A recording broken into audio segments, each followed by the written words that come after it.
நம்ம வந்து ஆடு சம்மந்தமாக என்ன வீடியோ பார்க்க போகிறோன்னா சினை ஆடு வளர்ப்பு முறை வந்து பார்க்க போகிறோம். ஆடு வளர்ப்பு தொழிலில் உண்மையான லாபம் கிடைக்கணும்னா அதுக்கு வந்து சினை ஆடுகளை வந்து சரியான முறையில் வந்து பராமரிக்கிறது அப்படிங்கிறது மிக மிக முக்கியமான ஒன்று. ஒரு ஆரோக்கியமான சினையாடு ஒரு நேரத்தில் 2 முதல் 4 குட்டிகள் வரை தரும் திறன் கொண்டது. ஆனால் தவறான பராமரிப்பு காரணமாக பல விவசாயிகள் வந்து குட்டிகளோட இழப்பு, அந்த சினையோட களைவு மற்றும் குறைந்த லாபம் போன்ற பிரச்சனைகளை வந்து நிறைய பேர் சந்திச்சுட்டு வராங்க. இந்த வீடியோவில் சினையாடு தேர்வு செய்வது முதல் கருவுற்ற கால பராமரிப்பு, உணவு முறை, குட்டி பிறக்கும் முன் மற்றும் பிறகு செய்ய வேண்டிய முக்கிய விஷயங்கள் வரை முழுமையாக பார்க்க போகிறோம். ஃபஸ்ட்டு, சினையாடு என்பது வந்து கிடாய் மூலமாக கருவுற்ற பெண்ணாடு தான் சினையாடுன்னு சொல்லுவாங்க. என்னடா ஃபஸ்ட்டு சொல்கிறேன்னு நினைக்காதீங்க. புதுசாக வாங்க போகிறாங்கல்ல, அவங்களுக்கும் இது யூஸ்ஃபுல்லாக இருக்கட்டும் தான் ஃபஸ்ட்டு எதையுமே இந்த வீடியோவில் வந்து சொல்கிறேன். சாதாரணமாக ஒரு ஆட்டோட கருவுற்ற காலம் வந்து 145 முதல் 155 நாட்கள் வரை இருக்கும். இந்த காலத்தில் பார்த்திங்கன்னா ஆட்டின் உடலில் வந்து பல மாற்றங்கள் நடக்கும். என்னென்னா, வயிறு வந்து பெருசாகும், தீவன தேவைகள் வந்து அதிகரிக்கும், உடலில் இருக்க அந்த சக்தி வந்து அதிகமாக தேவைப்படும்.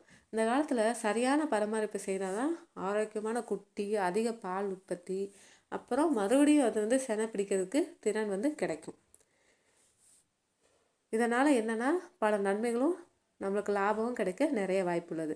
அதுக்கப்புறம் பார்த்திங்கன்னா, நல்ல சினையாடு தேர்வு செய்வது ரொம்ப ரொம்ப முக்கியம். நல்ல சினையாடு தேர்வு செய்யணும்னா அதுக்கு அடையாளம்லாம் இருக்குது. அது என்னென்னு சொல்லிட்டு பார்க்கலாமா? இப்போ நல்ல சினையாடுனா அதுக்கு வயசு பார்த்திங்கன்னா 1.5 4 வருடம் வரைக்கும் இருக்கணும். அதோட எடை எவ்வளோ இருக்கணும்னா குறைஞ்சது 20 25 கிலோ இருக்கணும். ஆரோக்கியமான அந்த தோல் இருக்கும் பார்த்திங்களா, அந்த மாதிரி இருக்கணும். கண்கள் வந்து எப்பயுமே பிரகாசமாக இருக்கணும், எந்த நோயும் இருக்கக்கூடாது.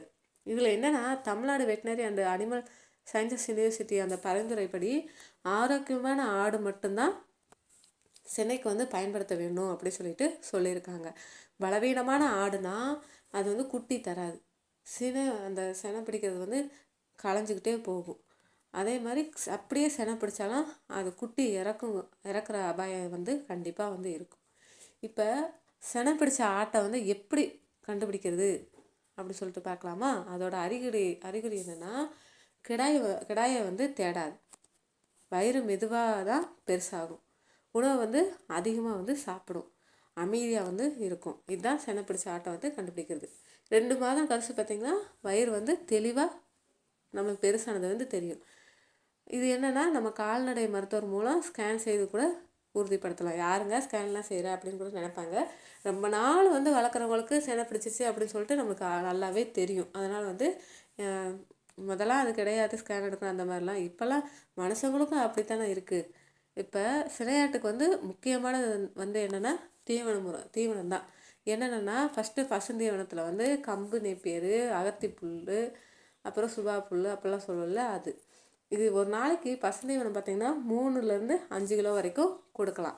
அடுத்து உலர் தீவனம் பார்த்திங்கன்னா வைக்கோல், இந்த கரும்பு தோல், இந்த உலர் தீவனம்னா நம்மளுக்கு தெரியும், அதில் ஏதோ ஒன்று ஒரு நாளைக்கு 1 to 2 கிலோ வரைக்கும் கண்டிப்பாக கொடுக்கலாம். அடுத்து கான்சன்ட்ரேட் ஃபீடு வந்து இந்த கோதுமை, மக்காச்சோளம், கடலை புண்ணாக்கு இதெல்லாம் வந்து ஒரு நாளைக்கு பார்த்திங்கன்னா 300 கிராம்லேருந்து 500 கிராம் வரைக்கும் மட்டும்தான் கொடுக்கணும்.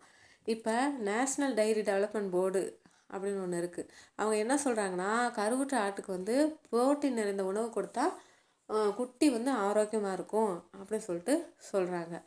இதெல்லாம் நீங்கள் கண்டிப்பாக ஃபாலோ பண்ணுங்கள், ஓகேங்களா? அடுத்து தண்ணீர், அப்புறம் அதோட பராமரிப்பு வந்து பார்க்கலாமா? சினையாட்டுக்கு வந்து தினமும் பார்த்திங்கன்னா 3 to 5 லிட்டர் வந்து தண்ணி குடிக்கணும். தண்ணி வந்து குறைஞ்சிச்சு அப்படின்னா குட்டி வந்து வளர்ச்சி வந்து குறையும். அதே மாதிரி செனை அந்த களைஞ்சு போகிறதுக்கு வாய்ப்பு இருக்குது. இப்போ சினையாடு அது இருக்கிற இடம் வந்து எல்லா ஆடும் இருக்கிற இடம் வந்து சுத்தமாக இருக்கணும், ஓகேங்களா? ஈரம் இல்லாத தரை, அந்த காற்றோட்டம் நல்லா இருக்கணும். இதெல்லாம் இருந்தால் தான் நல்லது. அழுக்கான அந்த இடம் வந்து நோய்கள் வந்து ஏற்படுத்துறதுக்கு வாய்ப்பு இருக்குது. இப்போ சினையாட்டுக்கு வந்து என்னென்ன தடுப்பூசி வந்து அவசியம்னா, பிபிஆர் தடுப்பூசின்னு சொல்லுவோம்ல, பிபிஆர் இன்ஜெக்ஷனு, எண்டரோக்சிமியா, அப்புறம் டிவார்மிங் கண்டிப்பாக பண்ணுறது செய்யணும். எப்பயும் போல் செஞ்சுக்கிட்டே இருக்கலாம். அதனால் ஒரு பிரச்சனையும் இல்லை. இதனால் என்னென்னா, குட்டி வந்து பாதுகாப்பாக இருக்கும், ஆடு வந்து ஆரோக்கியமாக இருக்கும். இதெல்லாம் போடுறதுக்கு முன்னாடி கால்நடை மருத்துவரோட ஆலோசனை எடுத்துகிட்டு நீங்கள் செய்யுங்க.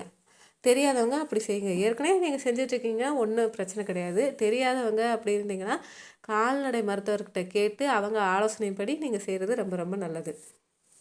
இப்போ குட்டி பிறக்கிறதுக்கு முன்னாடி என்னென்னா அறிகுறி என்ன காட்டும்னா, ஆடு வந்து அமைதியாக இருக்கும், தனியாக வந்து நின்றுட்டே இருக்கும். பால் மடி வந்து அந்த இது வந்து காம்பு அந்த இருக்கும் பார்த்திங்களா, அது வந்து பெருசாக இருக்கும். அதே மாதிரி தீவனம் வந்து எடுத்துக்காது. இந்த நேரத்தில் பார்த்திங்கன்னா அதுக்கு சுத்தமான இடம் வந்து நம்மளுக்கு ஒதுக்கி கொடுக்கணும். இப்போ மருத்துவர்கிட்ட கூட நம்ம கேட்டுக்கலாம். அதாவது ஏற்கனவே நம்ம பார்த்துட்ருக்கோம், ரொம்ப வருஷமாக வளர்த்துட்ருக்கோம் அப்படின்னா அவங்களே வந்து சினையாட்டை நல்லா கவனிச்சுக்குவாங்க. தெரியாதவங்க டாக்டரோட ஆலோசனையை வந்து எடுத்துக்கிறது ரொம்ப நல்லது. சினையாடை வந்து சரியான முறையில் வந்து பராமரித்தா தான் அதிக குட்டி கிடைக்கும், குட்டி வந்து ஆரோக்கியமாகவும் இருக்கும், அதிக லாபமும் கிடைக்கும். ஆடு வளர்ப்பு வந்து வெற்றி பெற வந்து சினைக்கால பராமரிப்பு வந்து ரொம்ப ரொம்ப முக்கியமானது. இந்த சரியான உணவு, சரியான பராமரிப்பு, அதே மாதிரி சரியான மருத்துவ கவனம், இது மூன்றும் இருந்தால் கண்டிப்பாக ஆடு வளர்ப்பு தொழில் வந்து மிகப்பெரிய வந்து வெற்றியை வந்து கண்டிப்பாக தரும். உங்களுக்கு வந்து சினையாடு வேறு ஏதாவது வளர்ப்பு முறையில் ஏதாவது டவுட் இருந்தால் கண்டிப்பாக கமெண்ட் பாக்ஸில் கமெண்ட் பண்ணுங்கள். அதே மாதிரி சினையாட்டில் சில தவிர்க்க வேண்டிய தவறுகள் இருக்கு இல்லையா, அதெல்லாம் கண்டிப்பாக ஃபாலோ பண்ணுங்கள். மற்ற ஆடுகளோடு போகுதுன்னா ரொம்ப தூரம் போகாமல் அதை வந்து பார்த்துக்கணும். அதே மாதிரி மற்ற ஆடுகள் ஒன்றுக்கொன்று மோதி கொள்வது போது அதை வந்து சினையாடு போச்சுன்னா அது கரு கலையிறதுக்கு மோதிடுச்சு, மற்ற ஆடுகள்னால் கரு கலையிறதுக்கு வாய்ப்பு இருக்குது. அதனால் சினையாடை வந்து தனியாக நம்ம பராமரிக்க ரொம்ப ரொம்ப நல்லது. ஒவ்வொரு ஆட்டையும் வந்து நம்ம வாட்ச் பண்ணிகிட்டே இருக்கோம், எப்படி வளருது, என்ன செய்யுது அப்படின்னு சொல்லிட்டு எல்லாமே வாட்ச் பண்ணிக்கிட்டே இருக்கணும். அப்போ தான் வந்து ரொம்ப ரொம்ப நல்லது. அதனால் எல்லா ஆடுகளையும் வந்து நல்ல சுத்தமான இடம் எல்லாம் இருந்தாலே கண்டிப்பாக குட்டி வந்து ஆரோக்கியமாக இருக்கும், நல்லா நம்மளுக்கு லாபம் தரக்கூடிய வாய்ப்பு இருக்குது. எங்கள் ஆடுகள் எல்லாமே நல்ல ஆடுகள் தான். அதே மாதிரி பார்த்திங்கன்னா நிறைய பேர் ஆடு கேட்டு ஃபோன் பண்ணிங்கள்ல, ரெஸ்பான்ஸ் பண்ணலன்னு நினைக்காதீங்க, கண்டிப்பாக வந்து ரெஸ்பான்ஸ் பண்ணுவாங்க. அப்படி இல்லைன்னா நீங்களும் திரும்ப ஃபோன் பண்ணி கேளுங்க. ஏன்னா சில நேரம் வந்து ஃபங்க்ஷன் வீடு அந்த மாதிரி இருக்கிறனால, ஃபங்க்ஷன் வீடு வேலை எல்லாம் இருக்குது பார்த்திங்களா, ஒரு ஆளால் எத்தனை இது பார்க்க முடியாது, அதனால் கால் பண்ண மறந்துருப்பாங்க. நீங்களே வந்து கால் பண்ணி இன்னொரு தடவை கூட கேட்டுக்கோங்க.